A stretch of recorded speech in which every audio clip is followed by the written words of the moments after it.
Monthly income కోసం అయితే SWP ఎంచుకుంటున్నారు. కానీ ఇక్కడ ఎస్డబ్ల్యూపీలో ఏంటంటే మార్కెట్ రిస్క్ అయితే ఉంటుంది. 2 crores రిటైర్మెంట్ కార్పస్ వచ్చింది, నాకు మంత్లీ ఒక 70K రావాలనుకోని నేను ఎస్డబ్ల్యూపీలో పెట్టాను. So 70K into 12 almost 8 lakhs నేను విత్డ్రా చేస్తాను, అంటే ఒక 4%. సో ఎస్డబ్ల్యూపీలో చాలా మంది మిస్టేక్ చేసేది ఏంటంటే ఉన్న ఫండ్స్ మొత్తం తీసుకెళ్ళి ఏదో ఈక్విటీ కానీ హైబ్రిడ్లో కానీ మొత్తం రిస్క్ వాటిలో పెట్టేస్తున్నారు. అదే బకెట్ స్ట్రాటజీలో పెడితే ఏ ఇన్వెస్ట్మెంట్ దేనికి అని ఒక క్లారిటీ అయితే మనకు వస్తుంది. అప్పుడు ఏంటంటే మార్కెట్ ఎంత ఫ్లక్చువేట్ అయినా కానీ మనకు ప్రాబ్లం రాదు. మంచి పీస్ ఆఫ్ మైండ్తో అయితే కావాలనుకుంటున్నారో వాళ్ళు ఎస్డబ్ల్యూపీ కన్నా ఈ బకెట్ స్ట్రాటజీతో వాడితే కనుక కంట్రోల్డ్ రిస్క్తో మనకి మంచి రిటర్న్స్ అనేది ఇస్తూ ఉంటుంది. Welcome to I dream. నేను ఉదయశ్రీ. ప్రెజెంట్ మనతో ఉన్నారు సాయిరామ్ గారు, క్వాలిఫైడ్ ఫైనాన్షియల్ ఎక్స్పర్ట్. మాట్లాడదాం. నమస్తే అండి, వెల్కమ్ టు అవర్ స్టూడియో. నమస్తే మేడం. సాయిరామ్ గారు, ఎవరైనా రిటైర్ అయిన పర్సన్ ఆ తర్వాత ఎవ్రీ మంత్ ఒక ప్లేస్లో ఇన్వెస్ట్ చేసి మంత్లీ వాళ్ళకి పెన్షన్ లాగా రావాలని కోరుకున్నారండి. వాళ్ళకి ఎస్డబ్ల్యూపీ కన్నా ఇంకా వేరే అదర్ వేస్ ఏమైనా ఉన్నాయా?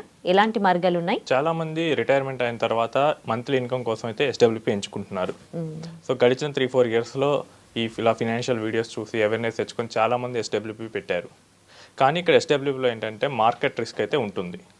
ఫర్ ఎగ్జాంపుల్, నాకు ఒక 2 crores రిటైర్మెంట్ కార్పస్ వచ్చింది, నాకు మంత్లీ ఒక 70K రావాలనుకోని నేను ఎస్డబ్ల్యూపీలో పెట్టాను. So 70K into 12 almost 8 lakhs నేను విత్డ్రా చేస్తాను, అంటే ఒక 4%. బట్ ఒకవేళ నేను పెట్టిన తర్వాతే నా వాల్యూ కూడా ఒక 30% పడిపోతుంది. నేను ఇంకో 4% తీసేస్తున్నా, సుమారు 34% మైనస్ అవుతుంది. లేదు నేను కొంచెం బెటర్గా ప్లాన్ చేసి హైబ్రిడ్ ఫండ్స్లో పెట్టాను అనుకుంటే మార్కెట్ 30 పడితే ఇది ఒక 20 పడచ్చు. సో ఆల్మోస్ట్ ఒక 25% లాస్ అవుతుంది. సో హైబ్రిడే పెట్టారనుకుందాం, 2 crores పెడితే 1 year తర్వాత 25% లాస్ అయిందంటే కనుక 1.5 crore మిగులుతుంది. సో ఇప్పుడు ఎంత రిస్క్ ఉంటుంది? సో ఎస్డబ్ల్యూపీలో చాలామంది మిస్టేక్ చేసేది ఏంటంటే ఉన్న ఫండ్స్ మొత్తం తీసుకెళ్ళి ఏదో ఈక్విటీ కానీ హైబ్రిడ్లో కానీ మొత్తం రిస్క్ వాటిలో పెట్టేస్తున్నారు. మార్కెట్ కనుక వాళ్ళు పెట్టిన తర్వాతే కనుక పడితే కనుక అది రికవర్ అవడానికి ఇంకా చాలా ఎక్కువ టైం పడుతుంది. సో ఇప్పుడు మనం ఎస్డబ్ల్యూపీలో కొంచెం మాడిఫై చేసి బకెట్ స్ట్రాటజీ కనుక వాడితే కనుక మనం బెటర్ రిటర్న్స్ తీసుకోవచ్చు. సో ఈ బకెట్ స్ట్రాటజీ అంటే ఏంటంటే మన ఇన్వెస్ట్మెంట్స్ని ఒక్కొక్క బకెట్లో పెట్టుకుని ఉంటాం. ఇందులో మెయిన్గా 4 buckets ఉంటాయి.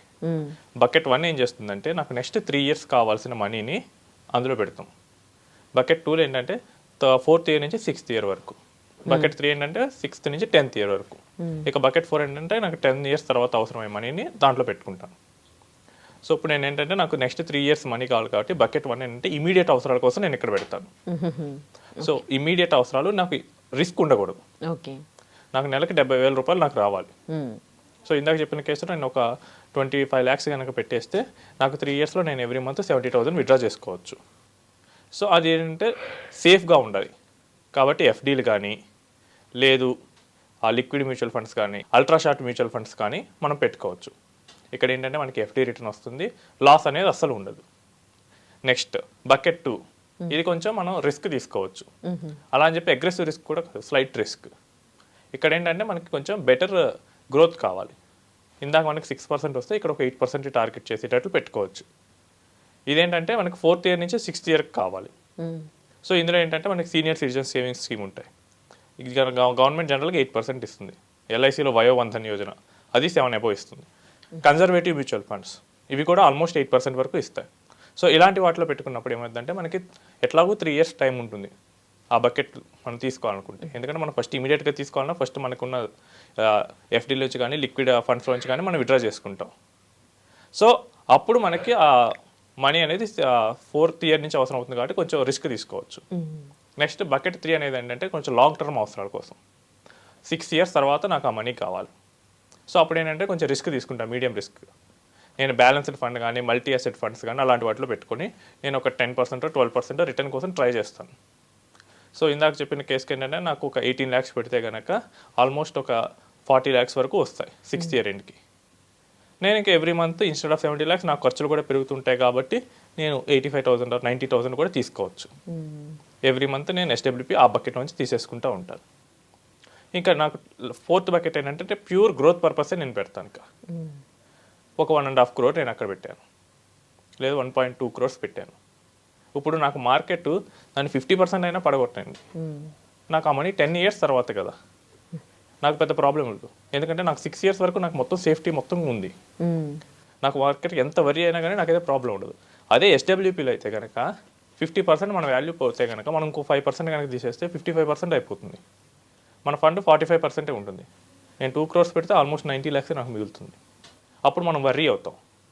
అదే బకెట్ స్ట్రాటజీలో పెడితే ఏ ఇన్వెస్ట్మెంట్ దేనికి అని ఒక క్లారిటీ అయితే మనకు వస్తుంది. ఓకే. అప్పుడు ఏంటంటే మార్కెట్ ఎంత ఫ్లక్చువేట్ అయినా కానీ మనకు ప్రాబ్లం రాదు. మార్కెట్ ఒకవేళ గ్రో అయితే మనకి మంచి రిటర్న్స్ వస్తాయి. ఎందుకంటే మనకి ఈక్విటీలో ఉన్నది ఇంకా ఎక్కువ రిస్క్ కూడా తీసుకోవచ్చు.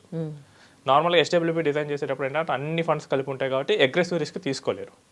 ఎప్పుడైతే ఏ గోల్ కింద ఇన్వెస్ట్మెంట్స్ని విడగొట్టాము, నా దగ్గర 2 కోట్లు ఉన్నాయి, ఓ 25 lakhs ఇమీడియట్ కోసం, ఓ 25 lakhs కొంచెం సీనియర్ సిటిజన్ స్కీమ్స్, ఓ 25 lakhs బ్యాలెన్స్డ్ ఫండ్స్, ఒక 1 crore నేను పూర్తిగా నేను రిస్క్ ఉన్న ఈక్విటీ ఫండ్స్లో పెట్టాను.